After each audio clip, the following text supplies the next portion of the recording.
Assalamualaikum warahmatullahi wabarakatuh. Di edisi kali ini Catur Unggas akan memberikan informasi tentang pertanyaan dari teman kita. Jadi pertanyaannya adalah pada intinya hijauan itu apakah bisa diawetkan ya, atau bisa juga pertanyaan kemarin bagaimana cara mengawetkan bahan pakan hijauan untuk entok. Nah, di sini akan saya jelaskan apakah bagus untuk pakan hijauan, ya, jenis apa saja yang bagus dan kurang bagus yang diawetkan untuk entok ya, teman-teman. Tentu saja tidak semua hijauan bisa diawetkan untuk pakan entok. Nah, di sini kita akan jelaskan sesuai dengan pengalaman Catur Unggas.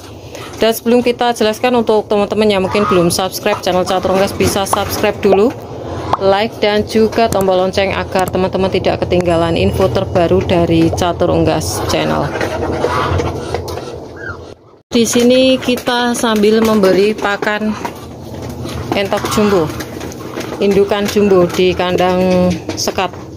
Dan ini untuk pakannya sendiri kita pakai hijauan juga, teman-teman, tapi tidak terlalu banyak, persentasenya kurang lebih ya 0,5% lah ya, sedikit. Sisa kangkung sama parutan pepaya, terus ada juga daun ketela rambat 1 ikat, kangkungnya 1 ikat. Nah, pertanyaan dari teman kita, bagaimana cara mengawetkan hijauan, pakan hijauan, terus apakah bagus juga ya. Kita akan memberikan informasi lengkap supaya lebih paham, lebih memahami untuk teman-teman. Dan untuk hijauan sendiri itu tidak semua pakan hijauan bisa diawetkan, teman-teman. Jadi teman-teman pastikan untuk tekstur dari hijauan tersebut tahan terhadap air. Contoh semisal seperti Catur Unggas pernah pakai hijauan kubis dari pasar, limbah dari pasar, terus sawi, batang sawi, terus ada juga bayam ya. Itu menurut Catur Unggas kurang bagus kalau untuk difermentasi. Kenapa? Karena ketika difermentasi itu sistemnya seperti membuat tape ya, teman-teman, dan di situ tentu saja akan menambah kadar air di dalam adonan. Nah, kadar air yang ada di sayuran tersebut akan keluar ya, dan hati-hati kadar air yang pengawetannya itu agak lama di sayuran itu bisa menyebabkan keracunan juga, bisa juga akan menjadi zat jahat untuk entok, teman-teman. Efeknya tidak langsung ya, mungkin dia lama-lama kurus, terus makannya juga nggak terlalu lahap, seperti itu, berangsur.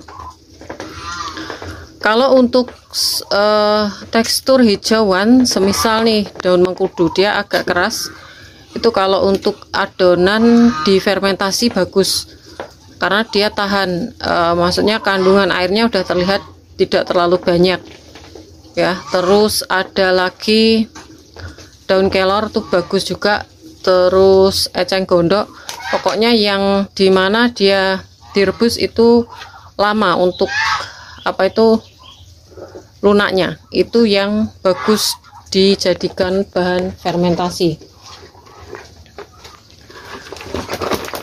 Tapi di kandang Catur Unggas itu biasanya jarang sekali memakai hijauan ya, teman-teman, memakai hijauan untuk dijadikan bahan fermentasi. Lebih baik bahan fermentasi itu biasanya yang saya rilis kemarin ampas singkong, terus ada juga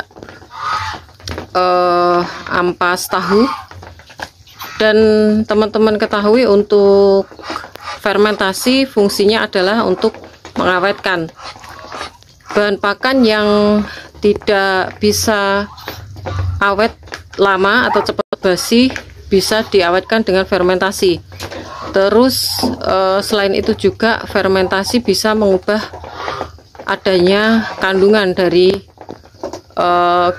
zat tersebut ya, dari bahan tersebut. Jadi alangkah baiknya untuk hijauan nggak usah diikutkan di fermentasi, kecuali kalau eceng gondok teman-teman semisal nih cari jauh untuk tempatnya ya, cari banyak sekalian diawetkan dengan cara difermentasi, itu tidak masalah ya.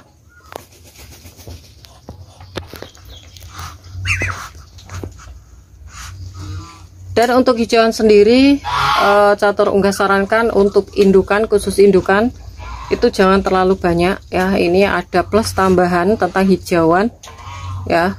Menurut sepengalaman Catur Unggas, untuk hijauan yang dimana proteinnya rendah itu kurang bagus untuk entok, semisal ya, semisal ada bayam, kangkung, itu kurang bagus. Tapi kalau yang bagus tuh indigo vera, daun kelor, daun mengkudu, itu bagus ya.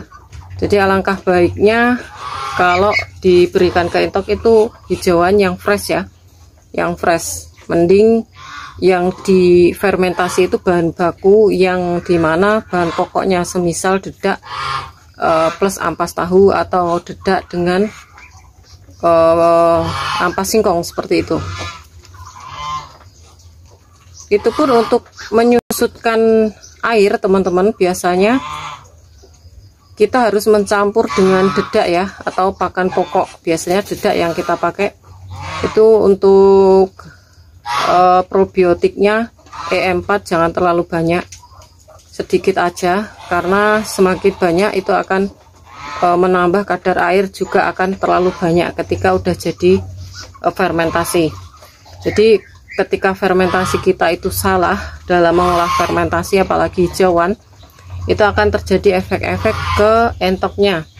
Yang paling parah tadinya saya katakan dia semakin menyusut untuk tubuhnya, nutrisi yang diserap tubuhnya itu kurang maksimal, karena memang yang dia butuhkan itu ada kalori, ada karbohidrat, ada nutrisi protein, tapi di situ cuma dari kandungan hasil fermentasi hijauan dan juga dedak ya.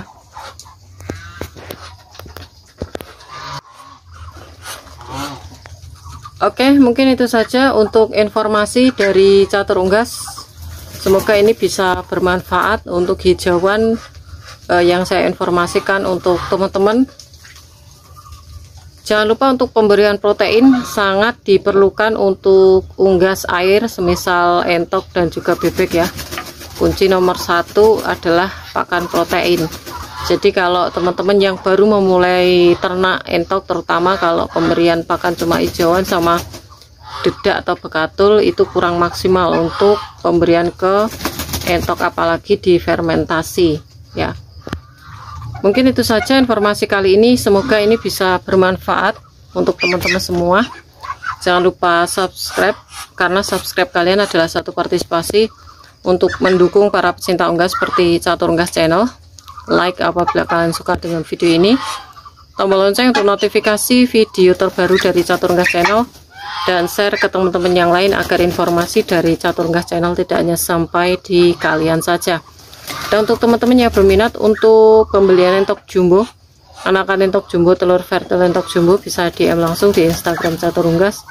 Dan jangan lupa untuk follow Instagram Catur Unggas. Semoga kita semua diberikan kesehatan, keselamatan, panjang umur, kelancaran rezeki, serta pelindungan dari Tuhan Yang Maha Esa. Oke, cukup sekian. Terima kasih, sampai jumpa di video selanjutnya. See you next time.